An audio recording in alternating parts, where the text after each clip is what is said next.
Mr. Granite is from another planet, Chapter 10. The truth about Mr. Granite. As it turned out, Mr. Granite didn't have a clock or a bomb inside him. I didn't even hear him tick. That day was perfectly normal, or as normal as it can be when your teacher is from another planet. When the 3 o'clock bell rang, Mr. Klutz made an announcement over the intercom. Have a great weekend, everyone, he said. Next week we'll find out if elementary school is the greenest school in the county. I can almost taste that chocolate cake now. Oh, and teachers, please stop throwing teacups around the teacher's lounge. Thank you. Me, Michael, and Ryan rode our bikes home. We were pretty tired because we had been riding our bikes all day in class. But that's when I got the greatest idea in the history of the world. Hey, I told the guys, I know how we can make our school the greenest school in the county. How, they asked. Let's paint it green, AJ said. AJ, you're a genius. That's why I'm in the gifted and talented program, I said modestly. Everybody agreed that I should get the Nobel Prize. That night after dinner, I told my mom there was a bingo game at school. Michael and Ryan made up other excuses. Michael brought a bucket of green paint he found in his basement. Ryan brought some paintbrushes. We rode our bikes and met at the school. Okay, I told the guys, let's start by painting the front door.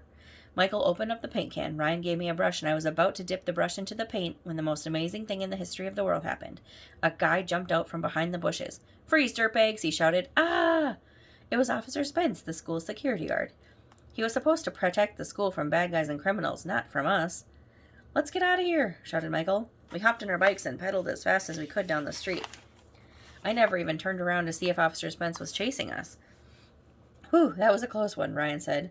When we were a few blocks away from school, I don't think Officer Spence saw our faces, said Michael. Let's go home, I said. We were just about to turn the corner and I realized something. This was Mr. Granite's street.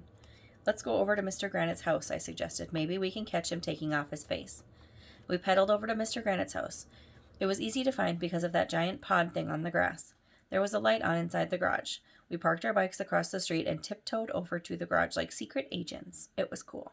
Shh, Ryan whispered. Nobody scream if he peels off his face. We peeked between the cracks of the garage door.